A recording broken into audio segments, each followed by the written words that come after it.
Съемка башталардын алдында сиздер менен сүйлөшүп алалы. Наркын эле мында элди карап отур деп койчу. Мен просто айткым да келбейт. Мен ошон үчүн сиздерге бир аз тартибин айтып коеюн, Абдулла Иманкулович, кечирип коесуз. Эми дебат анчалык агрессивный деле болуштун эмеси кажети жок. Негизгиси оюңуздарды айтыңыздар, туура түшүнөсүздөр. Эми биз коомдук телекомпаниябыз, албетте сиздердин оюңуздарды жеткиргенге аракет кылабыз. Азаттык плюс дайыма өзү эч кандай эч нерсени жашырбастан, бурмалабастан алып келип атат, билесиздер, Неме, боке, аныган эч кандай неме жок. Муунун силерде ушундай бир адат бар да, кыт жердечи. Тартып аласыңар дагы, анан кийин керекти жерин калтырып, анан кесип бересиңер. Мунунуңар түз эфир деп чакырдыңар. Жок, ошо бул түз эфир. Эл баары көрүп атабы? Түп-түз. Башталды. Түпсүз жерден өтүп кетет мында. Бир аз убакыт калды, даярсыздар, Саламатсыздар, урматтуу телекөрүүчүлөр. Адаттагыдай эле Азаттык плюс көрсөтүүсүнөн жолугушуп отурабыз. Бүгүн түз эфир. Бүгүн бизде эки тараптан келген, бийлик тараптан, ошондой эле оппозиция тараптан келген Абдулла Иманкулов, бийлик тараптан келген Рахман Разыков. Кош келипсиздер. Ассаламу алейкум. Рахмат, убактыңыздарды бөлүп келгениңиздер үчүн. Бири-бириңиздер менен учурашып койсоңуздар. Рахмат. Мынакей, көп жылдан бери, канча бир жылдан бери бири-бириңиздер менен учурашпай жүрдүңүздөр эле. Бүгүн биринчи жолу учурашып отурат. Мындан кийин учурашпайбаны Кудай билет. Бирок ошентсе дагы бүгүн учурашып атканыңыздарга биз кубанып отурабыз. Демек, бул ынтымактын дагы бири-бирибизге пикирибиздин келишкендиги туура келип отургандыгына сүйүнүп отурабыз. Кыйымы сүйлөчү, кыйымы. Келиңиздер эми.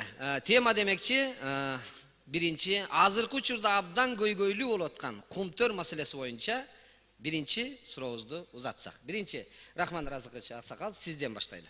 Сиздин оюңузду билели. Эми Кумтөр бүгүн бир мындай саясий оюн болуп калды да, боке. Ал жерде эч кандай деле кыйкырып чыга турган нерсе жок өзүчө. Жо негизи 50% анан 67-33 ушул жөнүндө болот да маселе. Эми бул эң жакшы вариант. Мындан жакшысы болгон эмес, мындан жакшысы болбойт дагы. Эксперттер карап чыгып, ушуну эгер биз 50-50 макул болуп, эртең ушул контрактка кол койсок, Швейцария болобуз, жыргайбыз. Бюджетке биз ойлогон болуп көрбөгөн миллиарддаган акчалар түшкөн турат. Эми ошону түшүнбөстүк болуп атат, ошону түшүндүрүшкө аракет кылып атабыз. Абдулла Иманкулович, сиздин оюңуз, мына азыр уктуңуз, эгер 50-50% болсо дагы бизге көбүрөөк пайдасы тие тургандай болот экен. Сиз кандай дейсиз? Көбүрөөкпү, мындайча, көбүрөөкпү, азыраакпы, иши кылса ошол маселе которулуп, азыр өкмөт сүйлөшүп атат, туурабы? Муну уксаң, муну Садыр Жапаров деп видео материалдар менен алып келген да. Мындан 1 жыл, 2 жыл мурда эле. Ошону угуп отурбай, эми силер кыйын болуп неме болуп атасыңар? 18 жаш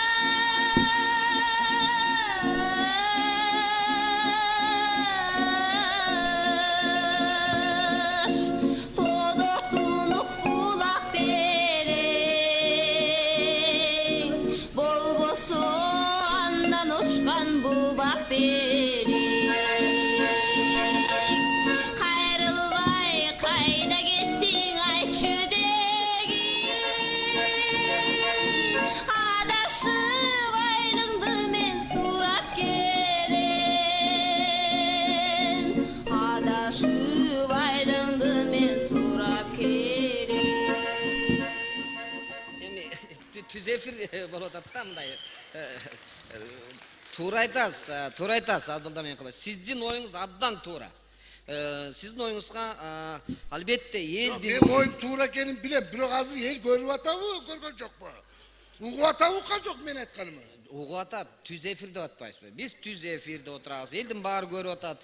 Ар бир мына коом сиздин ар бир айтылып атканыңызга, сиздин айтып атканыңызда ортодон мындай калыстык менен эми ортодон бир чечимге келебиз. Мейли, Кумтөр маселеси боюнча оюңузду билдик. Эми кийинки учурда дагы абдан актуалдуу тема Батукаев жөнүндө болуп атат. Биринчи, Рахман Разыкович, сизге кайрылайын. Эмне себептен аны мамлекеттен чыгарып, кызыл дорожка менен узатып ийдик деген сөздөр көп болуп атпайбы? Эми бийлик тарапка мындай элдин ушул ой пикири. Борончу.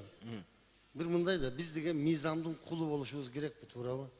Мыйзам боюнча эгерде абакта отурган адам орулуу деген кагазды алып келсе, аны биз абактан чыгарышыбыз керек. Туура. Анан ал самолет менен кетти, анан кызыл дорожка менен дейт. Ойлоной, аерде ак дорожка жок. Аерде кызыл дорожка дайым эле салынып турат. Кандай түшүнбөйсүңөр, ойлоной. Өзү бар экен. Анан эми бирөө самолет менен кетеби, поезд менен кетеби, ал өзү билет эми чыккандан. Ушуну эми көбүртүп, жабыртып бериштин эмне кереги бар? Мен түшүнбөй атам ушугачы. Мен сиздин оюңузду түшүндүм. Рахмат сизге. Эми Абдулла Микулович, сиз кандай дейсиз? Жок, Батукаев боюнча туурабы? Мына Батукаевдин маселеси деп туруп акыйкатчыны алыптын да. Бирок чечимди акыйкатчы чыгарбайт да. Акыйкатчы чыгарбайт да. Чечимди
анчалыкка чейин барбайлы.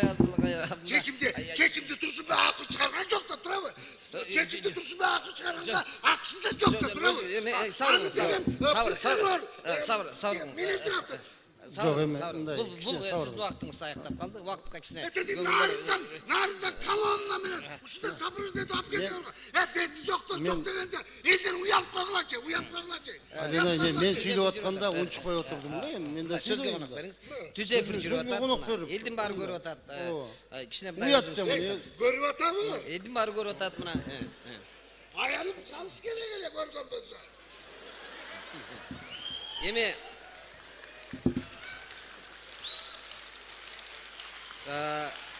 сабыр кылыңыз. Биз өзү мындай бурмаламайбыз. Болгондой көрсөтөбүз. Эми үчүнчү бир маселе боюнча мына азыр чек ара маселеси абдан өзгөчө кооптоно турган маселелердин бири болуп атат. Биринчи мына ушул кандай сүйлөшүп атасыздар? Чек араны барып кантип сүйлөшүп, кантип чечип атасыздар? Кандай жыйынтыкка келдиңиздер? Биринчи эч кандай кооптуу деле нерсе жок. Ушу көбүртүп жабыртканды качан коесуңар? Көбүртүп жабыртканды. Мына ушул жерден кайсы каналды карасаң эле Баткен, Кокуй Баткен, Баткен эч нерсе болгон жок. Баткенде бир туугандай болуп эле камыр-жумур жашап атышат элдер. Жок, бирөөлөр айтып атышат, үйлөргө келип, тажик туугандар келип, биздин кыргыздардын үйүнө кирип жашап алыптыр дегенде. Туура. Себеби биздикилер Россияга бир жак иштегени кетип, эми кошунада жакын тургандан кийин биз кирип жашап турайлы деп кирип жашап аткан фактылар бар. Туура. Жанагы окопторду дагы касыптыр деген неме болуп атат мындай. Жок, ал окоп эмес. Бирдемен туура айткылачы. Каяктагы окоп? Алар жөн эле туалеттерди казып атыптыр мындай бир үйдүн жанына. Ошону окоп деп атат эми. Жок, мейли, бирок тигилер келип касып атыптыр деп атпайбы? Ошо жардам берип атат да келип. Кошуна болгондон кийин туалет казышат келип жардам берет. Биз барбадыкпы? Мына биз барып келдик да. Барсак Баткендиктер айтпады, "Ой, эмне келдиңер? Эмне эле улутасыңар?" Ойлонойм. Биз бир жакшы эле жашап атсак, улам эле келбегиле деди. Ошон үчүн барбай атабыз азыр. Түшүнүктүү. Рахмат сиздин оюңузга. Абдылда Иманкулович, сиз Барып кандай келгендерди дейсиз? элдер айтып атат ошол жакта. Каныбек. Картаны карасаңыз картаны. Каныбек. Картаны карасаңыз, келип туруп биздин чегара. Каныбек. Ondan sonra